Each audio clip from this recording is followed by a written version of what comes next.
बिस्मिल्लाहिर्रहमानिर्रहीम। आप सबको मेरे channel MBBS study with Hamad Naeem में खुशामदीद। चलते हैं जी, हमारा आज का टॉपिक है फर्टिलाइजेशन। फर्टिलाइजेशन किसे कहते हैं? Fertilisation is a process in which spermatozoa undergoes capacitation and acrosomal reaction to fuse with oocyte to form diploid zygote is called fertilization। इसके अलावा फर्टिलाइजेशन की जो डेफिनेशन है कि the fusion of male and female gametes to form zygote is called fertilisation. अच्छा जी, आज जो हम देखेंगे फर्टिलाइजेशन को डिटेल में, फर्टिलाइजेशन के मेन 3 फेजेस हैं। फर्टिलाइजेशन के मेन 3 फेजेस हैं जिसमें फर्टिलाइजेशन हमारे पास कंप्लीट होती है। सबसे पहला फेज फर्टिलाइजेशन का कि sperm penetration into corona radiata. ये एक लेयर है जो ओवम के बाहर होती है। इंशाल्लाह हम यहाँ देखेंगे कोरोना रेडिएटा कहाँ होती है, जोना पेलुसिडा कहाँ होती है, ये सारी चीजें हम देखेंगे। अच्छा, पहला मेन फेज क्या होता है फर्टिलाइजेशन के अंदर कि the sperm penetration of corona radiata या sperm penetration into corona radiata. ठीक है। दूसरा फेज बहुत important phase, sperm binding and penetration of zona pellucida. दूसरे फेज में स्पर्म पेनिट्रेट करता है जोना पेलुसिडा के अंदर। और जो तीसरा फेज है fusion of sperm to oocyte and develop diploid zygote.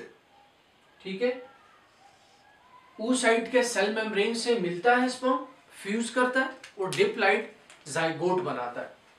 तो ये तो 3 मेन फेजेस थे। अब हर एक फेज को हम डीपली स्टडी करते हैं कि होता क्या है असल में। फर्टिलाइजेशन का जो पहला फेज है कि penetration of sperm into corona radiata. याद रखिएगा 2 प्रोसेसेस मैंने डेफिनेशन में आपको बताए थे। पहला था कैपेसिटेशन और दूसरा एक्रोसोमल रिएक्शन। जो इसी पहले फेज के अंदर ये दोनों प्रोसेसेस होते हैं और थोड़ा सा जो एक्रोसोमल रिएक्शन है वो दूसरे फेज के अंदर भी होता है। चलते हैं जी, पहले फेज के अंदर penetration of sperm into corona radiata. सबसे पहले मैं आपको ये बता दूं कि ये जो हमारे पास ओवम है, इसकी ये जो आउटर लेयर है इसको कहते हैं कोरोना रेडिएटा। इसके बाद जो लेयर है जोना पेलुसिडा, और उसके बाद अंदर इसका जो न्यूक्लियस है उसके अंदर मियोटिक स्पिंडल्स, और जो हमने कहा था मैच्योरिटी के बाद एक मैच्योर ओवम निकलता है, 7 पोलर बॉडीज निकलती हैं। तो ये फर्स्ट पोलर बॉडी है। अच्छा, कैपेसिटेशन क्या चीज है? Capacitation is the modification of sperm after ejaculation. जब एजैकुलेशन हो जाती है तो स्पर्म के अंदर जो मॉडिफिकेशन आती है उसको कहते हैं कैपेसिटेशन। अच्छा, अब मैं आपको बताता हूं स्पर्म पाथवे में आपको बताता हूं एजैकुलेशन के बाद। देखिए जी, ये विजाइना से होते हुए सर्विक्स से होते हुए ये जाएगा यूटेरस। अब इस यूटेरस के अंदर जब स्पर्म पहुंचेगा, यहां इसके अंदर ये कैपेसिटेशन का प्रोसेस होगा। कैपेसिटेशन का प्रोसेस असल में होता क्या? स्पर्म की मॉडिफिकेशन। ठीक है। इस यूटेरस के अंदर यूटेरस से और यूटेराइन ट्यूब से, यूटेरस की वॉल और यूटेराइन ट्यूब से कुछ सिक्रीशंस आएंगी जो इस स्पर्म को मॉडिफाई कर लेंगी।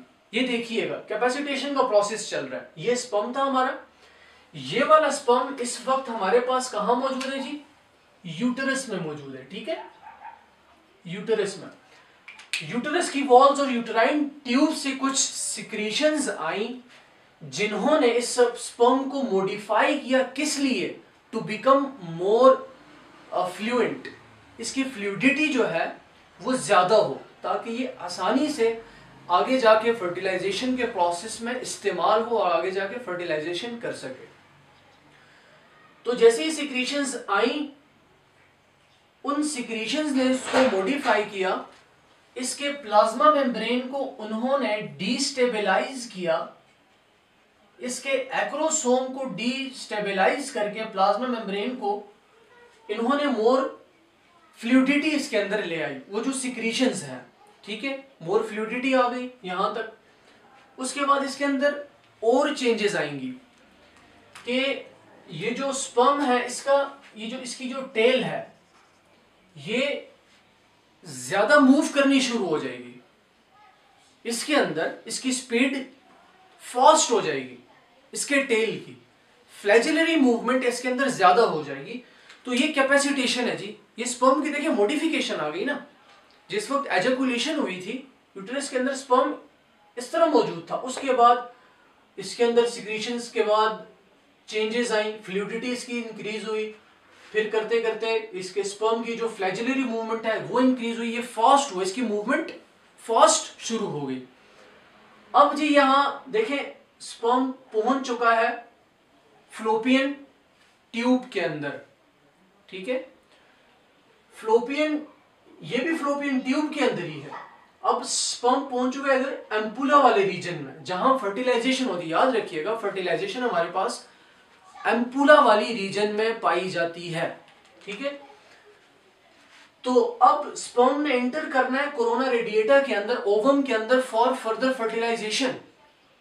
तो यहां ये कोरोना रेडिएटा के अंदर कैसे इन होगा, एक्रोसोमल रिएक्शन से ये कोरोना रेडिएटा के अंदर इंटर होगा। तो यहां कैपेसिटेशन कंप्लीट हो गई। अब सेकंड प्रोसेस यहां होगा एक्रोसोमल रिएक्शन। जैसे ही ये स्पर्म कांटेक्ट में आएगा कोरोना रेडिएटा के, तो ये ट्रिगर कर देगा एक्रोसोमल रिएक्शन को। एक्रोसोमल रिएक्शन एंजाइम्स रिलीज करेगा, जैसे हाई एलुरोनाइडेज है, ये एंजाइम क्या करेगा, कोरोना रेडिएटा की ये जो मेम्ब्रेन है इससे पास करने में हेल्प करेगा, मदद देगा। तो स्पर्म कोरोना रेडिएटा वाली लेयर को पास करके आगे आ जाएगा, जो दूसरी लेयर है जोना पेलुसिडा, ठीक है। कैपेसिटेशन को भी हमने देख लिया, acrosomal reaction, the acrosome of sperm perforates in corona radiata with the help of acrosomal reaction by releasing hyaluronidase. तो ये दोनों प्रोसेस हो गए जी। कौन से फेज में, पहले फेज में, पहला फेज कौन सा था, sperm penetration into corona radiata, पहला फेज हमारे पास कंप्लीट हो चुका। अब दूसरा फेज फर्टिलाइजेशन के अंदर होगा penetration of sperm into zona pellucida. Zona pellucida मैंने आपको बताया था दूसरी लेयर है ओवम की, मैच्योर ओवम की। स्पर्म चला गया कोरोना रेडिएटर से, अब जोना पेलुसिडा के साथ वो इन कांटेक्ट में है, दूसरा फेज शुरू हो जाएगा। अब याद रखिएगा, जैसे ही स्पर्म, ये स्पर्म है इन कांटेक्ट आया जोना पेलुसिडा के अंदर, यहां कुछ रिसेप्टर्स एक्टिव हो जाएंगी। वो रिसेप्टर्स प्रोटीन्स की होंगी जिसका क्या नाम है, ZP3, receptor protein called ZP3, ये एक्टिव हो जाएगा, which binds to protein in the head of spermatozoa. और जब ये ZP3 बाइंड कर जाएगा इस स्पर्मेटोजोआ के हेड के साथ, तो ये फिर ट्रिगर कर लेगा एक्रोसोमल रिएक्शन को, और उस एक्रोसोमल रिएक्शन से दो एंजाइम रिलीज होंगे। उन दो एंजाइम का नाम है, एक का नाम है एक्रोसिन, ठीक है, और दूसरे का क्या नाम है, न्यूरामिडेज। ये दोनों एंजाइम जब रिलीज हो जाएंगे तो यही एंजाइम हेल्प करेंगे in the digestion of zona pellucida. तो यही एंजाइम्स हेल्प करेंगे in the digestion of zona pellucida. तो फिर यही स्पर्म पहले कोरोना रेडिएटा से इंटर हुआ, फिर जोना पेलुसिडा से इंटर हो जाएगा, ठीक हो गया। तो यहां हमारा फर्टिलाइजेशन का दूसरा फेज कंप्लीट हो जाएगा। दो एंजाइम आपने याद रखने हैं जी, एक एक्रोसिन और दूसरा न्यूरामिडेज। ये एक्टिव होते हैं बाय एक्रोसोमल रिएक्शन से। एक्रोसोमल रिएक्शन कब एक्टिव होता है, जब स्पर्म जोना पेलुसिडा के साथ इन कांटेक्ट आएगा, तो रिसेप्टर प्रोटीन ZP3 एक्टिव हो जाएंगे जो एक्रोसोमल रिएक्शन को ट्रिगर कर लेंगे, वो 2 एंजाइम रिलीज कर लेगा और वही एंजाइम ज़ोना पेलिसुडा को डाइजेस्ट कर लेगी और स्पर्म अंदर चला जाएगा, ज़ोना पेलिसुडा को भी क्रॉस कर लेगा। तीसरा फेज शुरू हो जाएगा भाई। तीसरा फेज है fusion of sperm with plasma membrane of oocyte या fusion of sperm with oocyte। ठीक है, अब याद रखिएगा जी, जैसे ही ये स्पर्म इन कांटेक्ट में आएगा ज़ोना पेलिसुडा के अंदर, तो उस सेकेंडरी oocyte वो खुद को प्रो न्यूक्लियस में कन्वर्ट कर लेगा फीमेल के। ठीक है, ये है जी, देखें जी third phase. As the sperm contacts with zona pellucida, the oocyte undergoes meiosis to develop pronucleus of female। जैसे ही उसने फीमेल का प्रोन्यूक्लियस बनाया, इसी दौरान ये जो स्पर्म यहां इंटर हुआ था इस स्पेस के अंदर, तो ये यहां अपना मेल का प्रोन्यूक्लियस बना लेगा। प्रोन्यूक्लियस क्या होता है जी?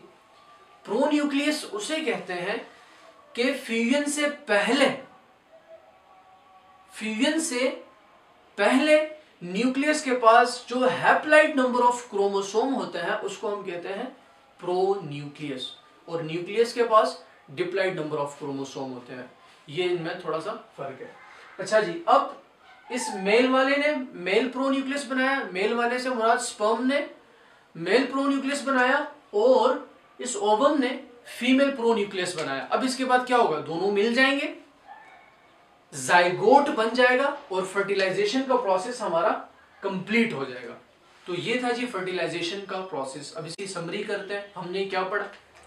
फर्टिलाइजेशन की डेफिनेशन पढ़ी, जिसके अंदर हमने ये पढ़ा कि यही स्पर्मेटोजोआ 2 प्रोसेसेस करेगा, एक कैपेसिटेशन का, दूसरा एक्रोसोमल रिएक्शन का, फ्यूज कर जाएगा oocyte के साथ, डिप्लॉइड जाइगोट बना लेगा। ये हमने डेफिनेशन पढ़ी। उसके बाद 3 फेजेस हमने पढ़े। पहला फेज क्या था कि यही हमारे पास स्पर्म पेनिट्रेट करेगा फ्रॉम कोरोना रेडिएटा, पहला फेज। दूसरा, यही स्पर्म पेनिट्रेट करेगा फ्रॉम ज़ोना पेलुसिडा।